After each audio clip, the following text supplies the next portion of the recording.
d'Ashcom, le média qui lève le voile sur la communication. Dans la vidéo d'aujourd'hui, on va parler de communication politique. Pour ça, on t'emmène dans les rues de Louvain-la-Neuve. C'est parti!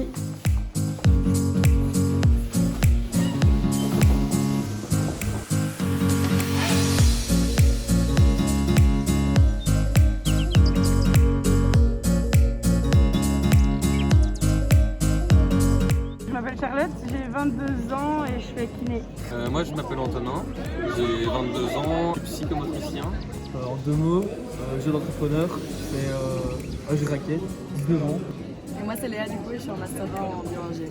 Moi j'avais Félix, je suis en première année en bac 1 en gestion. Moi je m'appelle Romain, j'ai 26 ans et je suis en master 2 en RI, en relations internationales. Moi Vincent, donc je fais les mêmes études. On est tous en biologie.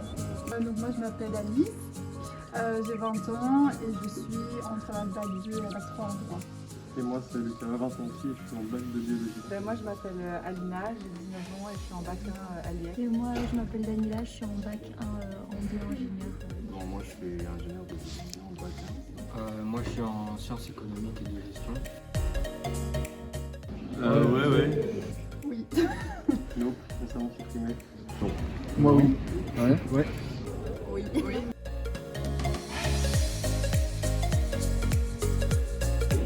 Oui, j'ai entendu. Moi j'ai pas vu le Dirupo, mais parfois je vois passer Macron. Ouais, bien sûr, ça par contre très marrant ça. Ça on va dire fort, ouais. Pas Elio Di Rupo, mais par contre Jean-Luc Mélenchon, même le président de la République Emmanuel Macron, oui.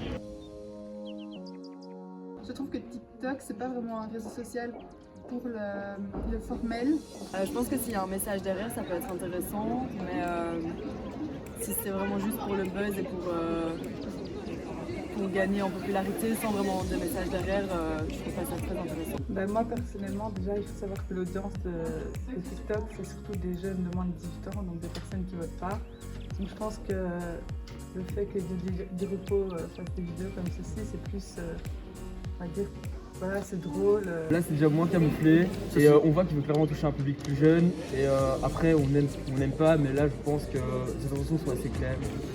C'est ludique et puis finalement il présente des restaurants, etc. Et du coup il fait pour sa région et moi je trouve que c'est totalement différent. Ouais, mais c'est aussi intéressé avant tout. C'est aussi intéressé.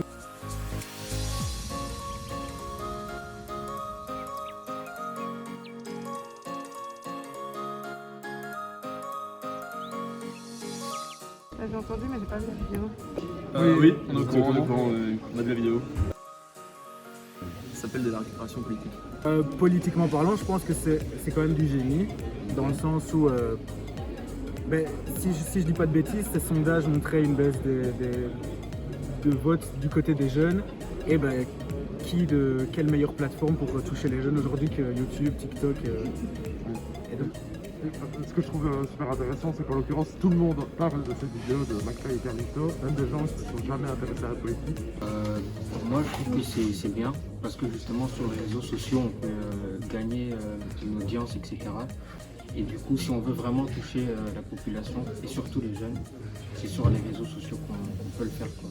Comme Antonin a dit, le monde évolue, donc ça peut être bien d'utiliser ce genre de méthode, mais c'est vrai que là, avec les élections qui arrivent, ça peut être questionnable, quoi. Exactement. Moi j'ai vu la vidéo, ça m'a fait rire. Et voilà, je pense qu'il y a une bonne intention derrière en faisant la chanson sur les gestes barrières. C'est drôle, donc ça peut... Ouais, ils ont fait une chanson. Mais voilà, est-ce que le fait que Macron vienne faire un concours d'anecdotes avec ces deux-là, est-ce que c'est justifié? Moi je pense qu'ils auraient peut-être dû s'arrêter à la musique. Là il veut essayer de toucher les jeunes, on est bientôt aux élections. Donc pour moi c'est très intéressé comme C'est très pratique. hypocrite surtout parce qu'il n'annonce pas ses intentions. Et ça peut être puni par un coup de retour de peloton, je sais pas. Non mais ça pourrait lui retomber dessus plus tard avec un peu de recul. Et puis de la part de McFly et Carlito, il y a aussi le débat, ils avaient attaqué l'État en justice pour non-respect des accords climatiques. Et un an après, ils font une vidéo avec eux, tout va bien. Du coup, il y a les deux côtés, il y a des problèmes des deux côtés. Je trouve ça bien, comme ça ramène un peu les jeunes dans le... Ça incruste un peu les jeunes dans le politique et tout ça. Moi je trouve ça plutôt agréable, une façon ludique de faire du politique. C'est un peu comme si c'était une sorte Regardez, moi je suis coach, je suis jeune, et votez pour moi pour les prochaines élections, parce que les élections arrivent, et moi je pense qu'il y a un petit côté sournois derrière peut-être. Non.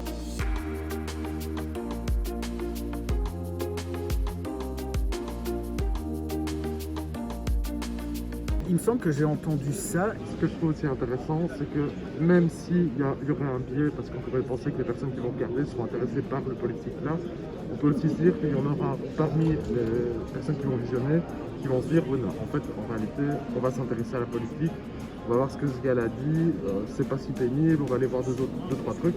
Peut-être aussi une façon d'aller accrocher les jeunes, et on sait qu'en France, ils votent pas. Donc, ouais.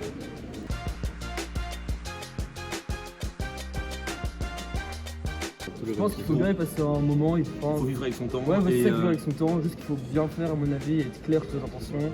Il y a beaucoup plus de jeunes sur les réseaux sociaux et eux sont pas forcément au courant des pratiques de marketing ou des choses qui vont dans un deuxième sens. C'est pas sur TikTok, je trouve. Oui. Enfin, il faudrait plus un réseau social Sur Instagram, où il y a plus de gens de 18-24 ans, quoi. Je trouve que c'est plus pour divertir, on va dire. Et ce serait plus sérieux sur Instagram, je trouve que sur TikTok ça fait un peu moins. Moi je suis plus pour YouTube que TikTok parce que TikTok il n'y a aucun message vraiment à faire passer. Enfin, il n'y a pas d'interaction, il n'y a pas de. Je sais pas. YouTube oui, mais TikTok non.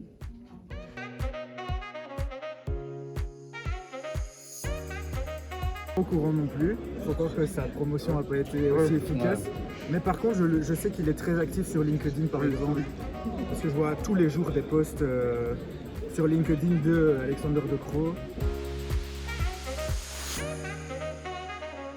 Ouais, ça fait une visibilité. Je pense que ça peut être chouette pour intéresser les gens qui ne s'intéressent pas spécialement de base à la politique, ça peut être bien.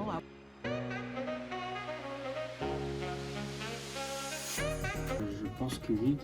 Je pense aussi, parce que aussi déjà là maintenant, quand on regarde les politiciens quoi, qui sont très actifs sur les réseaux sociaux, c'est surtout sur eux, c'est eux qu'on connaît le plus. Du coup, même quand on va voter, on va pas trop s'intéresser à ceux qu'on connaît pas. C'est ce qu'il dit qui est important, c'est pas ce qu'il fait. Personnellement, j'ai pas encore voté, mais du coup, aux prochaines élections, par exemple, moi je suis plus du style à regarder, à m'informer par moi-même. Je sais pas si ce serait via spécialement des vidéos, mais plus via des journaux, etc., des articles qui ont été publiés.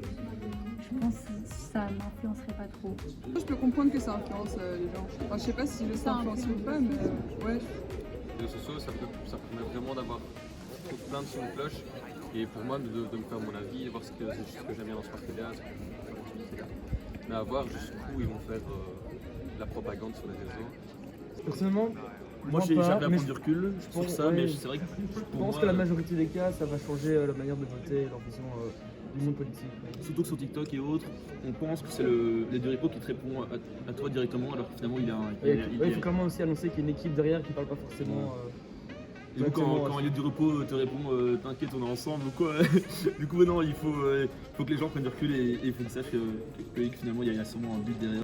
Non, parce que vu qu'on fait ça en sport et qu'on est intéressé par ça, on est les seules personnes qui vont aller lire les programmes ou quoi, donc c'est pas avec une vidéo YouTube qu'on va influencer notre choix. Mais par contre, dans ma famille, dans les gens qui sont moins intéressés, c'est clair que oui, il peut y avoir une influence parce que la parole politique sur YouTube semble plus intéressante que quand c'est à la télévision. Je pense même que les plus jeunes, même ceux qui ne sont pas en âge de voter, ben c'est des futures voix, donc forcément c'est tout bénéfique pour eux.